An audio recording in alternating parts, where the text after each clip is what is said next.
Welcome to Talking Heads on USA Global TV, starring the one and only wonderful Dr. Jacalyn.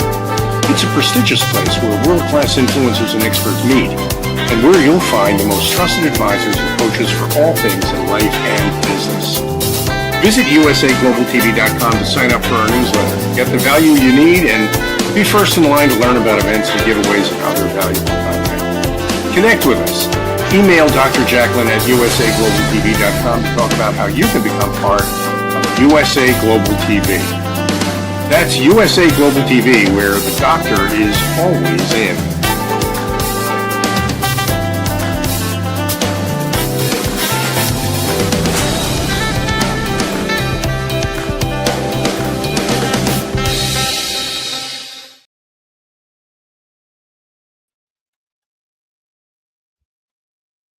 Hello, wouldn't it be lovely to have us happy, successful, fulfilled life, even in a happy relationship? Let's talk about this a little bit. Hey, welcome on Unscripted at USA Global TV and Radio. I'm Roland Friedl. Some of you know me from many, many other shows and also from Unscripted. But I'm not alone. I have an amazing guest, an award-winning author, actress, and she's going to join from Canada. Hello, Jennifer Lieberman. Hi, Roland. Thanks for having me today. Thank you. It's an honor, pleasure.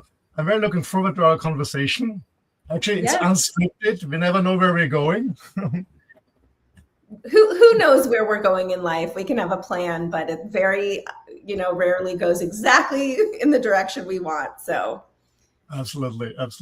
Because you're a writer. I'm a writer, and I'm just writing on a book for couples to have more exclusive intimacy. So I'm just coming up with a question when we talk about men and women, or even more about feminine and masculine energy.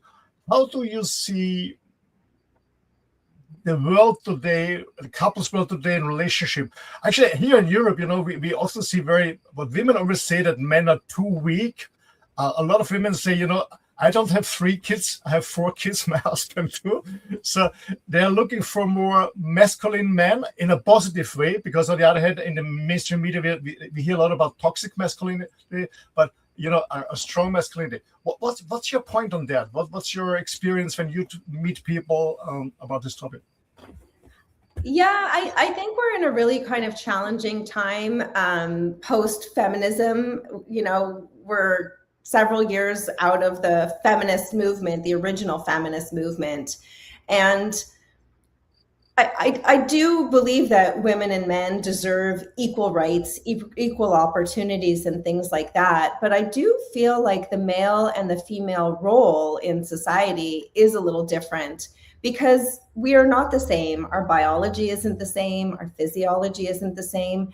And even the way we use our brain, we use different sides of our brain at different times. And I feel like there has been a feminization of men over the past couple of decades, and it's really not serving anybody.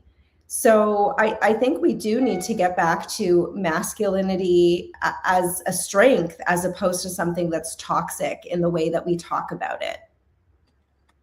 100%. When we talk about feminine energy and masculine energy, do you think that men should be more masculine, so there's space for the women, that they feel safe to live their feminine part? Or do you think that women should come back to the feminine energy so the men can really feel masculine? I'm asking this question because we have a lot of single moms, taking care about the kids, running a business or doing a job. So they have to have a strong masculine energy to survive. And sometimes it's difficult for them to go back to a feminine energy when they meet a man. What's your point on that? Yes, I actually completely agree with that. And there's a relationship therapist. Her name is Dr. Pat Allen. And I've been to a couple of her seminars years ago in Los Angeles. And she talks about how the relationship only works when there's a combination of masculine and feminine. And in today's society, most women do work. Most women are in the workforce and have to be kind of go-getters and tenacious, which is great at work. And she basically put it that every female has to exhibit masculine energy at work, because that's achieving energy, that's doing energy, and that's kind of giving energy. Whereas the feminine energy is the receiving energy. And she said, you know, women have to practice turning off that masculine energy when they are outside of work. And with children, raising children as well, you know, the doing and the achieving is there, but there has to be space for the softness and the nurturing and the mothering, you know, which is very, very challenging to balance both as a single mom when you're doing it all. 100%, 100%. Yeah, but sometimes women tell me it's very difficult for them when they spend so much time on their masculine part. As you said, you know, the masculine part in business is direction, going forward, bringing products on the market or whatever.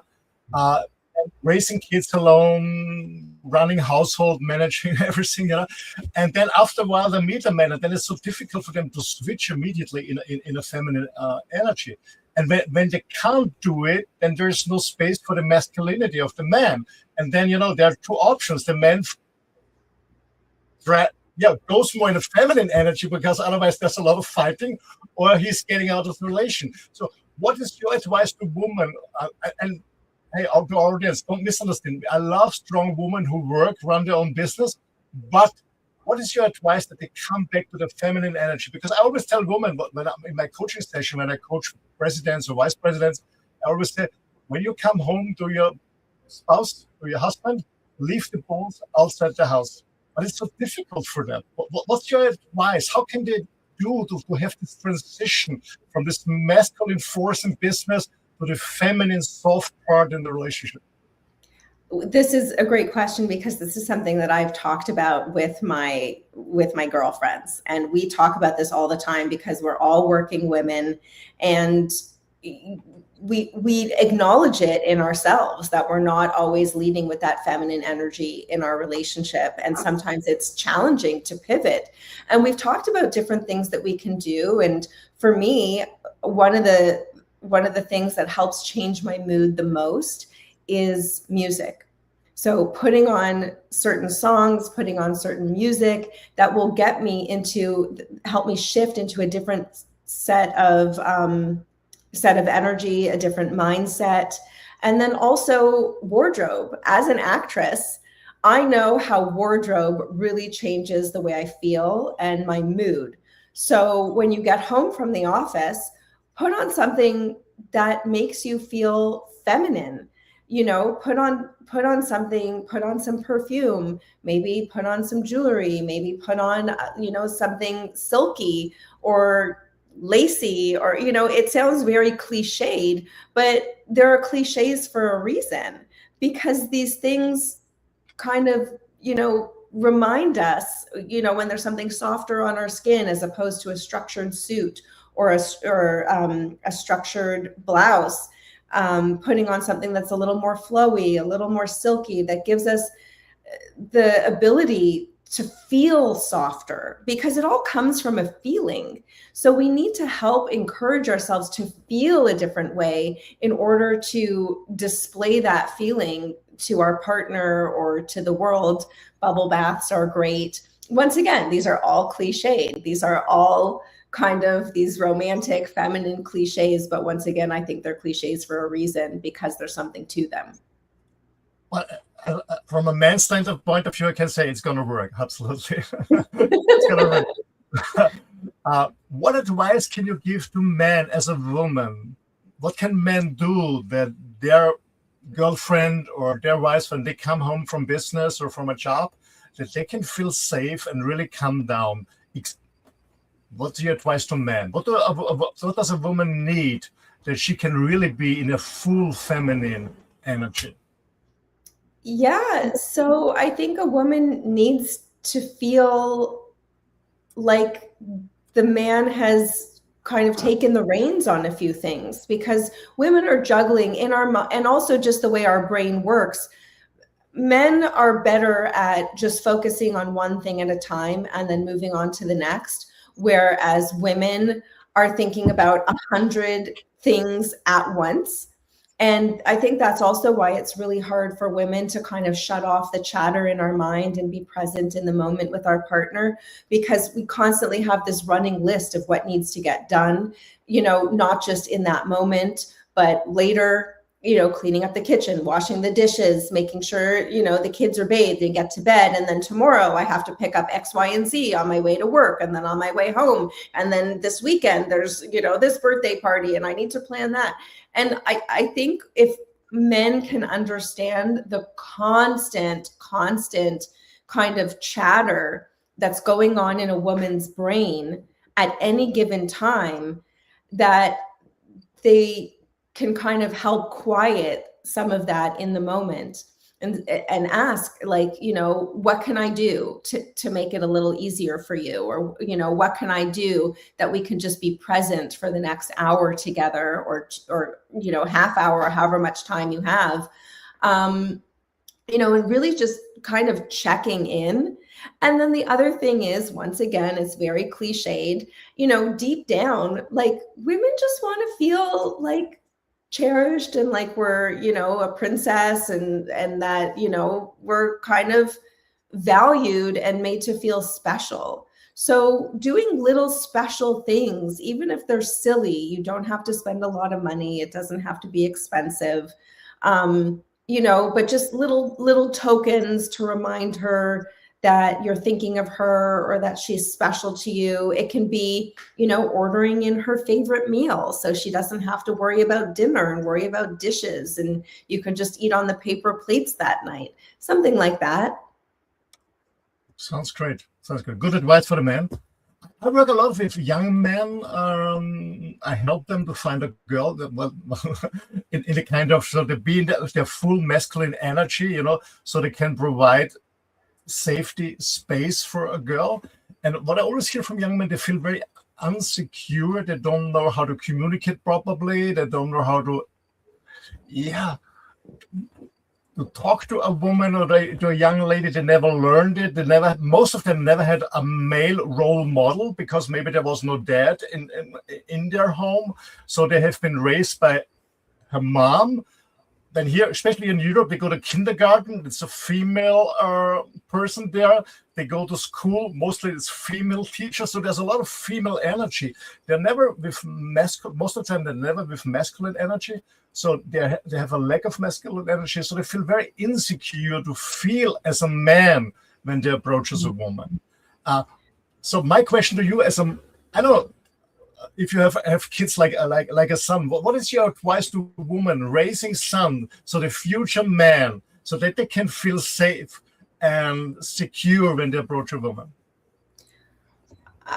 That's the $1 million question. I don't think men have it easy. I think especially today, it's really, really hard to approach a woman, especially because, if she's interested in you, then it's very easy, then you'll feel insecure in the moment. And then when she responds positively, but, most men are going to deal with more rejections than they're going to deal with positive experiences.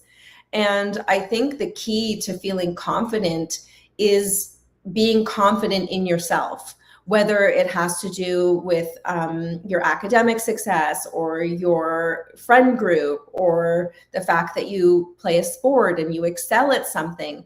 I think having that inner confidence, because you have value in your own life, regardless of if this woman is responsive or not to you, I think that's key. And I think it's key for women as well. So many of us, women are insecure as well, but men do more of the asking than the women, just traditionally. Of course, a woman can approach a man, but traditionally speaking, women are, even feminist women, we're waiting for the man to come up to us. We all want a man to come up to us. And I think we've frightened men to the point where they would rather not approach us than deal with some sort of cruel response or some sort of rejection. And I think the number one thing is just feeling like a whole, complete person, and knowing that it's a numbers game. like anything in life, it's a numbers game. You know, you're going to miss more baskets than you're going to actually get, or miss more goals than you're going to get. You know, we're all watching the FIFA soccer right now, and it's like, come on, you know, how many people aren't getting 100 goals a game? You're lucky to get 3 past the goalie. So I think that's another thing too, is just accepting the reality of, you know, there's a chance it'll go well, and there's a chance she'll, you know, tell me to get lost. And that's just kind of the way it's going to go. But you never, what do they say? You never get the shots you don't take. So, and also leaning in with humor. I think humor is always the best way, because you can still make somebody laugh and, you know, have a nice moment with somebody, even if they're not interested. But I think the big thing is men don't want to come across as creepy. Creepy is a word that women use, which is cruel, you know, but it's usually when it's somebody they're not attracted to, right? 2 men can do the exact same thing. If you're attracted to him, you're going on a date. If you're not attracted to him, you're going to say, oh, he's so creepy. But women are, you know, in that respect, in a lot of ways, I kind of wish I was a man, but in that respect, I definitely have so much sympathy for males approaching women. But if you can get some good jokes or find way to, you know, approach in a humorous way, then it'll always kind of land well, even if you don't get what you want out of the situation. 100%, 100%. You know, young men very often ask me, Roland, how hard should I try? Meaning, when should I give up? Because I'm personally a man, you know, I never have a plan B, because when I have a plan B, I don't believe in plan A. So when I see a woman, I want her and not the one next to her in the bar. So I know exactly what I want from my girlfriend. But from a feminine point of view, or from a female point of view, when is it time for men to give up? I know it's like you cannot answer general, but yeah, that's a really great question, because I think if you get to become friends with a woman, you have a better chance of getting to know her and getting to know if you're even compatible. I think a lot of times men put a woman on a pedestal because they look at her and they think, oh, she's so beautiful and she has X, Y, and Z, and I like all these qualities. And then even if you get to date her, you might date her for a while and realize, oh, you know, our personalities don't really mesh, or, you know, she doesn't like any of the same things that I like.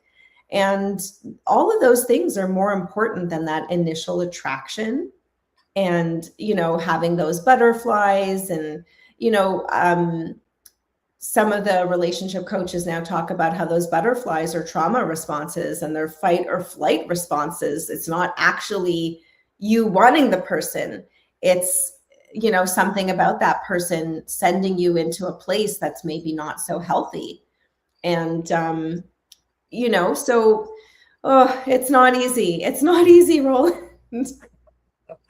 I know. But, you know, you mentioned becoming friends. And I love this point, because I remember when I met my partner, well, I was single at the time. She was not, but not in a happy relationship. But I really I didn't give up, because I know she was not happy. And I know she only is talking to me, or I know that a woman never goes out of a relationship when she's happy. I know this. So I said, okay, I go for it. I'm not destroying something that is already destroyed. But I didn't give up, because I said, okay, it's important for me. But what you said, okay, becoming friends is, okay, get to know each other, because, you know, physical attraction is the point where you look first, but just where you feel attracted, but you stay because of your personality. But on the other hand, I think it's very dangerous to get stuck in the so-called friend zone for a man. Well, that's true. It is dangerous to get stuck in the friend zone. However, it's a 50-50 like anything, because so many people I know were friends first. And even people I know, one of them was in a relationship with somebody else at the time, and then they got to become friends, and then that relationship didn't work out. And, you know, then they got married and had a family and were very happy together. So yes, you don't, if your specific goal is to become friends with them and get to know them. But also, you have to keep your options opened, especially when you're young. You know, you want to see what kind of people you're compatible with. I'm not suggesting that you hook up with a whole bunch of different people. I'm not really subscribing to hookup culture, which is the norm these days.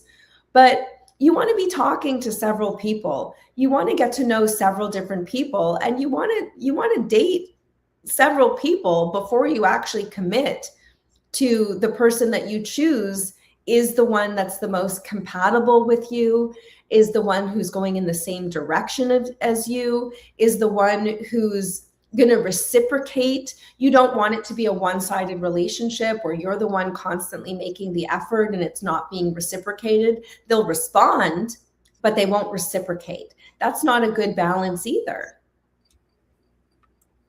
100%. 100% agree. When we talk about relationship, how important is personal growth? I mean, of course it is, but do you feel as a woman attracted to a man where you can learn from, or are most women are more, okay, I wouldn't say a mommy to him, but I'm protecting my little boy? Yeah, I don't think the mommy role is a good role to be in when you're in a relationship with a man. You want the man to be a man. And I think personal growth is important. I subscribe to the belief if you're not growing, you're dying. So I am constantly working on self-improvement, whether it's reading books or going to seminars. And because that's important to me, I couldn't be happy with somebody who also wasn't growing in their own way. They don't have to read the same books or go to the same seminars. But I think in a relationship, we learn from each other. And, you know, maybe one person is more into fitness and the other one is more into kind of, you know, intellectual exploration. And then you can learn from each other and you have different things to offer each other. Because you don't want somebody who's exactly the same as you. It's nice to have some interests that are the same, but you don't need every single thing you do to be the same as your partner. It's nice to kind of go off and do your own thing and then come back and share and discuss it together. 100%.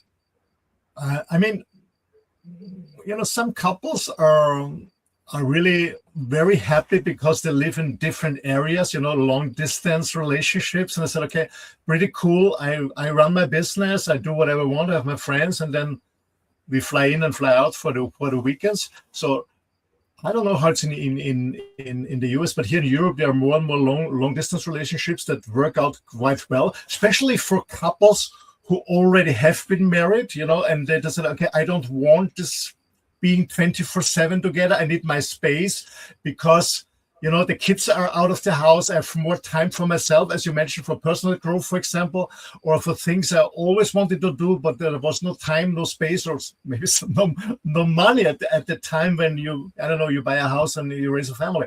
And so here in Europe, we have more and more people, especially 40 plus, 50s, who said, okay, relationship, yes, but I need my space. I need my own house. And for example, my partner, I live in a motorhome full time. So I drive in a motorhome, and my partner too. So we have two large motorhomes and traveling together, but we have both our space. How is the situation is in the US the same, that people, especially when they come together in their 40s and 50s, okay, I need more space for myself? Well, I think every relationship is choose your own adventure, and something that's going to work for one relationship or one couple isn't going to necessarily work for the other. You know, I know if you still are raising children, it's very hard when only one person has the bulk of the responsibility with the children. You know, that's always more of a challenge. You feel like you're a single parent, even though you're not. And I have some friends who have been in that situation. And then eventually they had to move the kids from where they initially started off getting married and living and having the family because the husband got a job elsewhere. And eventually they just moved because it was very hard to make the relationship work and make the family work. However, if you're homeschooling your kids and they don't need to be in a certain place and you can fly back and forth easily and you have the finances to do it, well, then that's another situation in terms of people who are still raising their children. But at an older age, it just kind of depends. I know the older people get, the more set they are in their own lifestyle, and maybe they have a home somewhere that they love and they don't want to give it up, and it makes sense to go back and forth. And it just kind of depends on each individual relationship. And it depends on what's going on in their lives. Like in the entertainment world, it's very common for people to spend several months away from their spouse or away from their family while they're working on a project. I have a friend who's in a Broadway show right now in New York, and his wife and children are back in LA. And he had to be in New York for the extent of the rehearsals and the performances, which is probably 4 or 5 months at this point because the show was extended. The show's doing quite well. And he wasn't going to uproot his child from school for 5 months and from his schedule, from his friends. The wife wasn't going to leave her job in order to do that. So it just kind of depends if you're in a circumstance where it makes sense and where you can kind of handle the distance, and some people are really insecure. Some people they have trust issues, maybe because of something in the past. And some people just wouldn't trust a situation like that. But once again, it just kind of depends. It's a case by case. Absolutely. Yeah, some people really are feeling challenged or triggered when the partner's away for a long time, when you're insecure and jealousy come up and stuff like that, which also can destroy a relationship, 100%. Yeah. So anyway, this brings me another question. How do you see the future of relationship, couples, family? Because here in Europe, we have a way back to more traditional stuff. So a lot of women say behind times, I would love to stay at home, raise my kids, less stress, but they cannot afford it, so they have to work. I know that a lot of women go to work, do their business, but when I asked them, I said, hey, do you really love what you're doing? I said, to be honest, I do it for 2 reasons. Second, income to the family, and third, I want to prove that I can do the same like a man. But they're not really happy. But how do you see the future of how we live together as couples or even as a family? Well, I do see that there's a trend that's swinging towards more traditional relationships. I feel like the pendulum has swung so far to the left that it's coming back a little more to the right now. And I think traditional relationships and traditional families have worked for so long because you need to be a team. It's life is not easy. It's not easy to make a living and pay the bills and raise the kids and have a nice life. And I think if you can find somebody who wants to be a partner, who wants to be on the team and work towards the same goals, it's going to be easier than trying to do everything. And there are several people that talk about how even the nuclear family isn't really natural. That's not how it's been. It used to be that people lived in multi-generational households where there would be grandparents, there would be aunts and uncles, there would be several other people around. So the stress wasn't on just 2 people to be everything. And there are people I know that were raised in a home with their grandparents living there.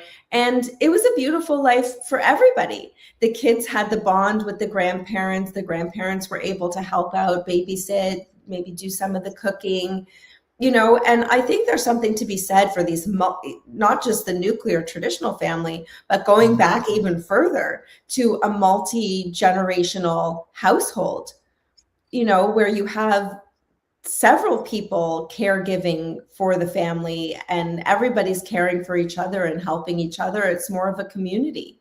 Now, most people don't even know their neighbors.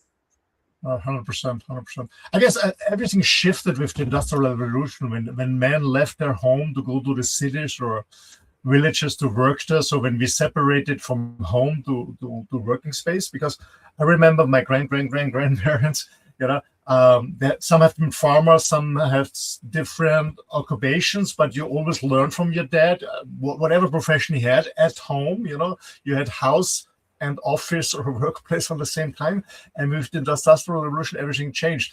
And the interesting thing is that most people said, it would be cool to bring it together again. And then pandemic came in 2020, and all the people stood at home, working remotely at home, kids at home, and then they've been overwhelmed too. It was too much for them. The shift when everybody goes to their job, has their routine, and then coming home and working from home didn't work too because we are not used to it. But I strongly believe that the future is that more, and I see it here in Europe, that more and more people get out of the system and finding remote jobs or starting their own business so they can spend more time with their family, especially with their kids. And how do you see the future of working together as a family? Yeah, I think that's true. And it's kind of a trade-off, because if both of the parents are working, you're still spending money for somebody to caregive for your child, whether you're paying for daycare or you have a nanny or a grandparent. Even a grandparent, sometimes they get compensated in a certain way because it's a lot of work to raise a child. It's not necessarily easy. I know some men think that they'd rather be at home with the kids so they wouldn't have to work so hard, but dealing with temper tantrums and toddlers and, especially if you have more than one child at home, it's a lot of work. You're exhausted by the end of the day. You have to, constantly be cooking and constantly cleaning up after them and changing them, But I do think that going back to a more of a communal household benefits everybody. 100%. I mean, I have deep respect for women who stay at home, because it's a full-time multitasking management job at all. So I have full respect. But I've been living for 1.5 decades in Spain, on a beautiful island in Spain, and I experienced that there is more multi-generation, not households, but they stay together. I give you an example. When you go in Spain to a hospital, you have a perfect medical service, but after the surgery, you are by your own. So meaning the family is responsible to take care of you, to feed you, to wash you. It's not the employees of the hospital. So especially in Spain, also in Italy, families stay together, work together, support each other, which is totally different than in the middle or north of Europe. And I love this approach. Even when they go to a party in the village, there are the grandkids, the grandkids, the grandfather, everyone is there on the party, which is a totally different approach that I'm raised, because here the kids go to kindergarten, and the old ones go to the residency, so they are not keeping us away from doing our job, whatever we want to do. But in the Southern Europe, they all stay together. It's working quite well. Yeah, and I also think, especially in America and Canada, it's all about showing how successful you are, right? It's kind of a sign of success, living on your own, having your own house, not having to live with family members. And it's interesting because I believe in the early 1900s, people didn't have yards, they had gardens. And then somehow a garden became a sign of poverty, because if you had the money to go to the grocery store and buy your own food, it represented a certain type of status.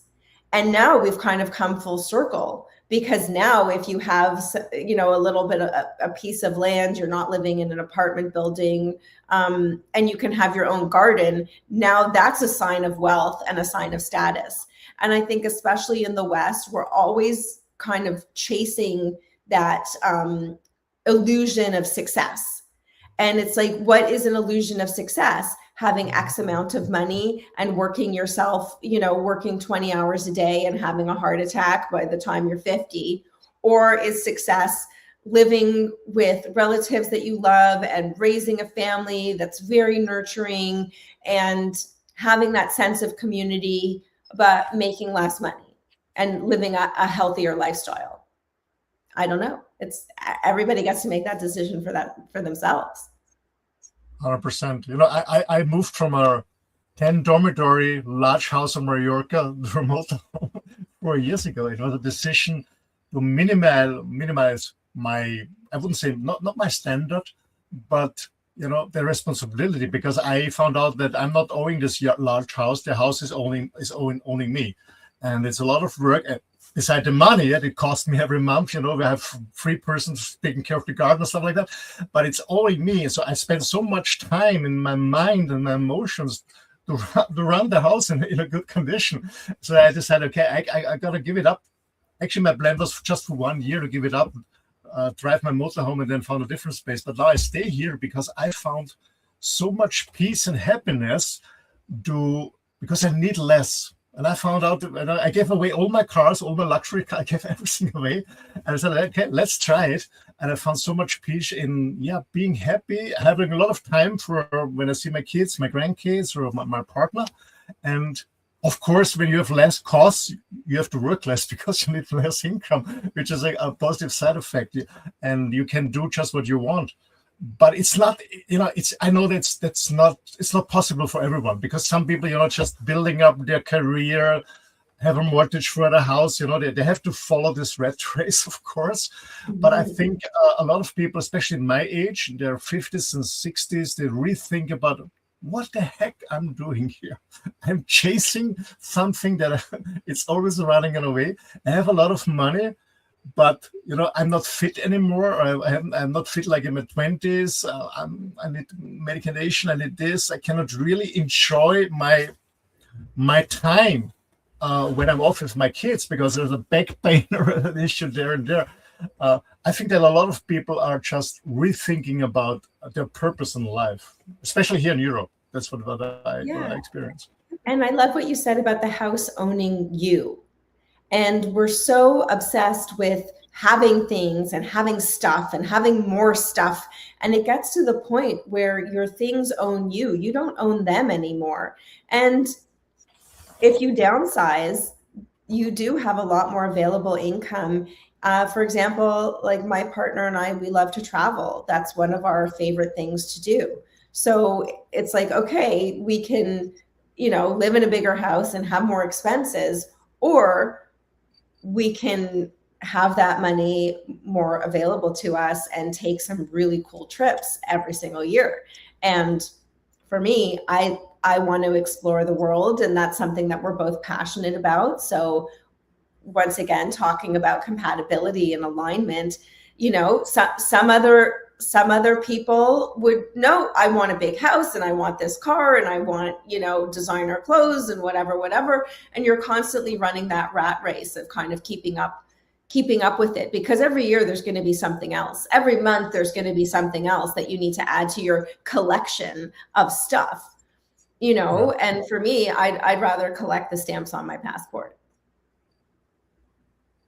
Which is not very often with Americans, because I have a very good friend in Oregon who said his daughter, she became 18 and then she was traveling to Europe. He contacted me and he said, hey, she's the first family member with a passport. Yeah. And we're also, America's so big that, you know, just traveling across America it takes you longer to get from one state to the next than to cross a few countries in Europe. So, you know, that's also a factor. 100%. Yeah. I love what you said about traveling. The same with my partner, myself. She also gave away her house, and we are just traveling, even when we're both working, but we love to travel. And we always say collect some amazing moments and beautiful spaces with beautiful people. Jennifer, time is running. We're coming to the end of the show. I want to come back to our start. What is your advice to women who, on the other hand, want to be a successful business lady, whatever, actress, writer, artist, businesswoman, and on the other hand, a feminine, soft woman caring for her husband? What's your advice? Well, my advice is, if you want to be successful, you you have so many agencies now with the internet to create your own opportunities. You don't have to wait for anybody to kind of give you permission or open a door for you. You can make your own opportunities for yourself. It doesn't matter what field you're in. There are so many different avenues. So that's one thing. And then the other thing that I tell women all the time is your work isn't going to be there to hold you at the end of the day. And it's not going to console you. It's not going to celebrate you. It's not going to do any of those things. And it doesn't matter how successful you are. It's going to be a very lonely life if you don't have a loving partner to come home to at the end of the day. And, you know, I think, yes, you know, having money, reaching milestones, it feels really good. But I'll tell you, you know, my first book, when it became a #1 bestseller, or even when my first short film got into the Cannes Film Festival, I was single for both of those events.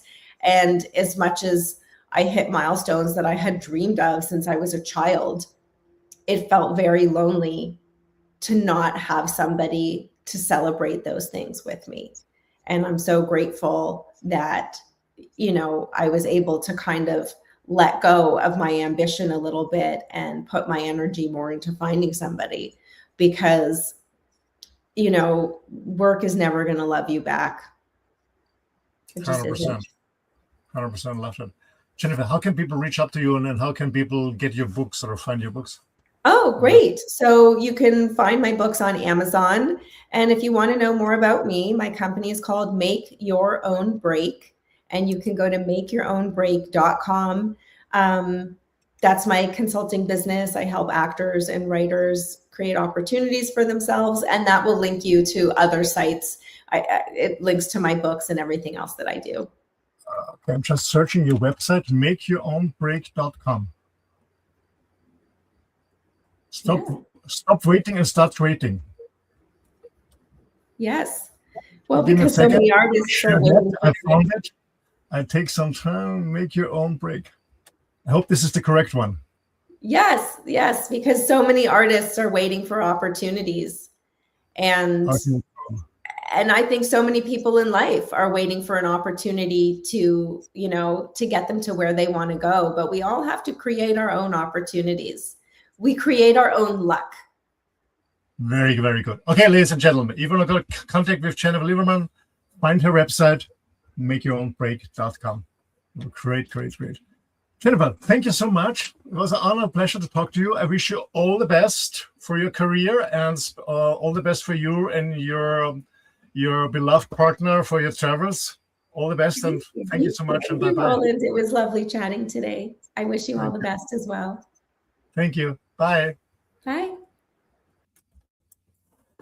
Yeah, this was another episode of Unscripted. We are broadcasting live to 65 countries, but whenever you miss the show or you want to see it again or one of the other ones, you can do it also on our YouTube channel. So meaning all live shows are also recorded, and you find them on USA Global TV and Radio, or Dr. Jacalyn Kerbeck, or also on my channel, Roland Media. So if you haven't done so, subscribe to our channel and don't miss one of our shows. I wish you all the best. Looking forward to see you next time. And if you speak German, you can also join my German speaking show every Tuesday at 7 p.m. Central European Time. It's the Macher Talk. That means the Maker Talk. It's about a business related talk show. And at 8 p.m. Central European Time, it's the Mutmacher Talk. For the English speakers, it means the Encourager Talk. It's about encouraging, inspiring people in this real world. Thanks for joining us. See you again soon. All the best. Bye-bye. Thank you, viewers and listeners of USA Global TV and Radio, for joining us today. We're honoured to have your time and attention as part of our global community. At USA Global TV and Radio, we believe in the power of authentic conversations, meaningful connections, and creating a world of possibilities together. Want to be part of something bigger? Join our team of elevated listeners at usaglobaltv.com, a space where your voice matters and your ability to listen transforms relationships. Stay connected with us across all our platforms for thought-provoking discussions, expert insights, and empowering stories. Subscribe to our channels at youtube.com/c/USA Global TV. Follow us on social media and explore the endless opportunities we're creating for growth, learning, and inspiration. Together, we're not just broadcasting, we're building bridges and changing lives one conversation at a time. For inquiries, contact us at info@usaglobaltv.com. Music by Johnny Dies. Produced by Executive Producer and Director Dr. Jacalyn Kerbeck. Voiceover by Mike Porter. Creative Direction by Paul Garcia. All rights reserved. Copyright 2025. Visit usaglobaltv.com to view our full terms and conditions.